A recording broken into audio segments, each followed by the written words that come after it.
Good morning. Hello, Rodney. Thanks for clicking on my video. Well, I got a very, very interesting comment on my video. Sophie's Choice Review 0001. This, one of my viewers wrote this comment. So if I leave you a link to a book I'm working on getting published, could you make a review video of it? Well,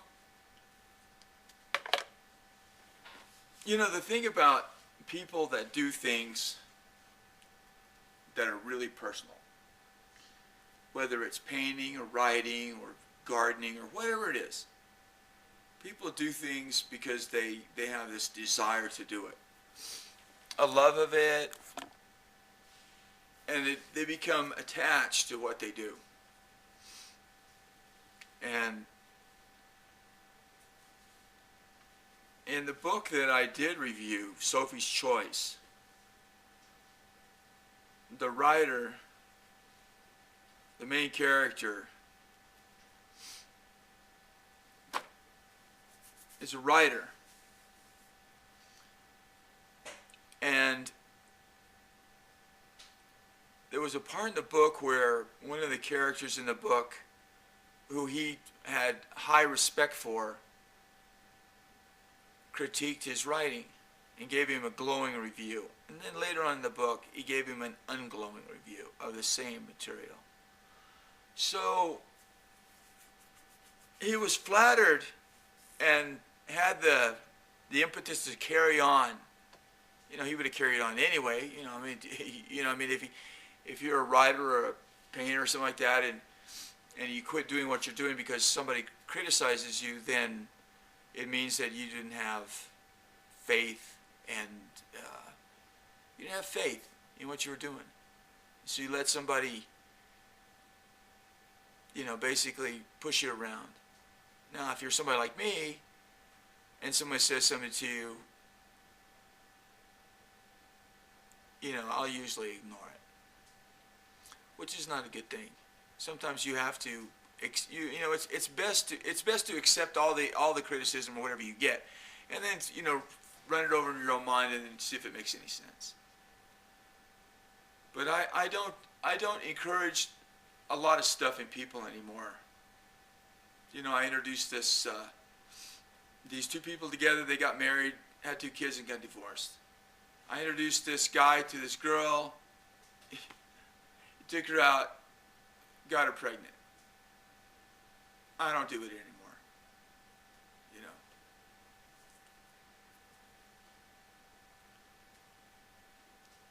know. And with rare, you know, but when I see paintings, I can make comments on that because I know paintings.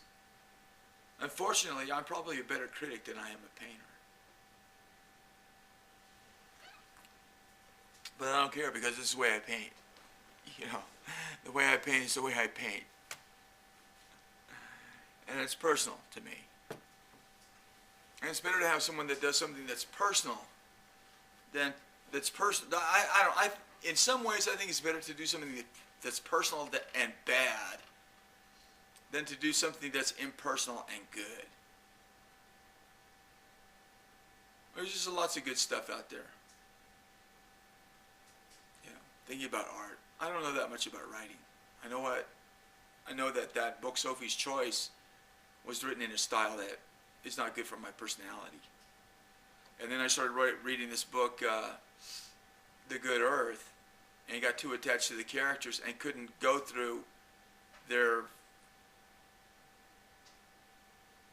I couldn't go through whatever it was that the author was trying to say. I mean, I've been through that. I've been through you know, I just didn't want to go through it. So I'm not a person that would be able to give any sort of criticism on writing except my own personal opinion. And that's, I'm sure that even though that there were a lot of people who agreed with my opinion on Sophie's Choice, I'm sure that the author would have cared less. It wouldn't have discouraged the author from continuing. And why should it? It was a New York Times bestseller. So obviously, there's lots of people out there that accept those kind of things, and maybe, oh, New York Times bestseller list or whatever. It's, oh, well, I'll read that. You know, it's a bestseller. Well, if it's not your style, who cares? Who cares if it won 40 Pulitzers? I mean, who cares? If it's not your style, it doesn't speak to you, then what's the purpose? You know, just to read it and tell you, oh yeah, I read that book. Oh, you're so fabulous. Oh, you're so erudite, whatever that fucking word is, you know. Yeah, I got one viewer that doesn't like me to say that, that I need to have a better vocabulary. Well, too fucking bad on that one.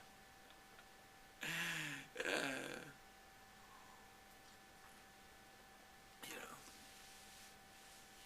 I think if, you know, when it comes to writing, the difference in style between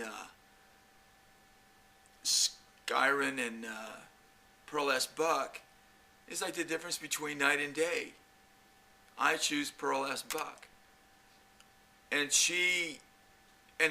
what she did with her characters caused me to stop reading the book. It wasn't her style. It wasn't the way that she was writing. It wasn't at all. I got too attached to the characters, which, I mean, that's a magnificent thing. How can, I mean, I think it'd be very flattering for the writer. I was so attached to your characters that I couldn't see them. I couldn't bear to see them go through what they were going to go through. I mean, that's got to say something to the writer.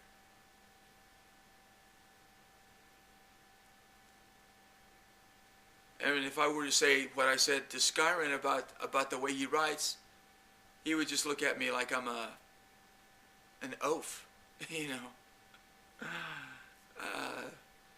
But if you want to learn something, and I'll address this to Cheyenne Addison.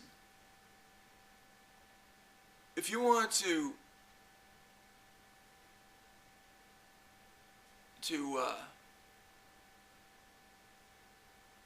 see something that a person really went through, is a guy named Philip Guston. What he went through. He was a painter who was he painted in the WPA. He was an accomplished muralist and an accomplished painter, accomplished realist painter. He was a very, very good painter. And he was a good painter. There's no doubt about that, Philip Guston. And then along comes abstract expressionism. And he had a friend, Jackson Pollock, that he went to high school with. They were buddies, and they continued to be friends. And Pollock had encouraged him to go to New York, and he went to New York. And then he went through the whole WPA thing, and he was an excellent painter. You can go research it. Philip Guston. And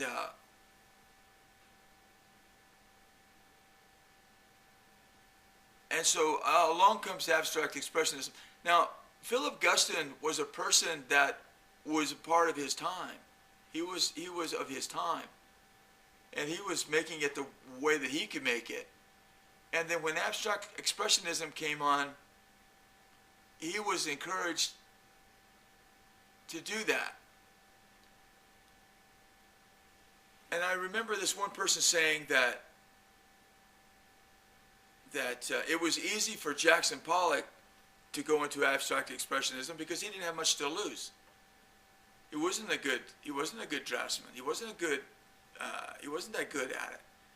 But Philip Guston had something to lose because he was very good at it. But Philip Guston was not a person that gnawed on one bone for his entire life, like some people do. And so he began to experiment with abstract expressionism, and he became one of the darlings of the abstract expressionist movement. He was, matter of fact, the way that he painted, people thought of him as an abstract impressionist. It was just somebody that somebody threw out. You know, he was still lumped in with the abstract expressionist because that's what he was.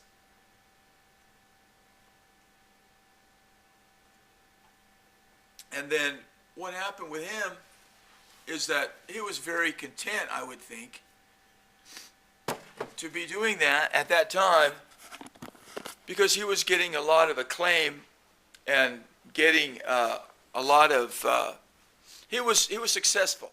He was a successful abstract expressionist painter.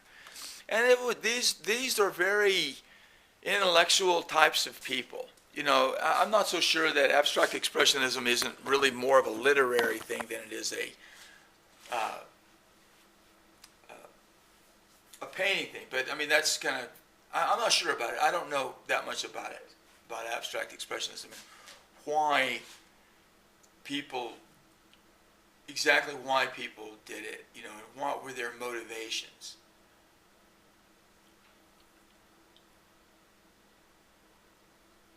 But I think that he was probably very comfortable in it because he was a darling. He got good kudos for what he did. So when it comes to art, if you are accepted among your peers, then you have succeeded within your time. Doesn't mean that it doesn't mean that you're gonna be a big success, but you've acquired us. If you're part of a group that people, if you're part of a group or if you're part of something that the people that are in your field accept you, then even if the public doesn't accept you, then there is a certain amount of success in that. And he had that. He had the success of his peers, of the critics, of the museums. He was a successful person at that time.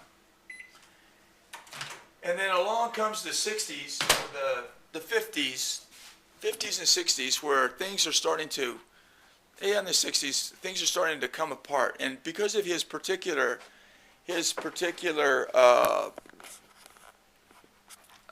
history, he was a person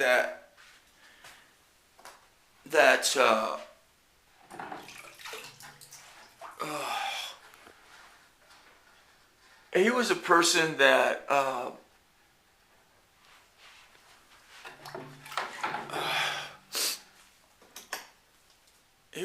was very aware of those types of things that happened in the 60s, the whole civil rights movement and everything, because he was Jewish and he grew up in Los Angeles with the KKK marching through the streets, and it was a big deal. This is way back in the 40s, I think. Maybe the 30s, I'm not sure. I can't remember. Excuse me.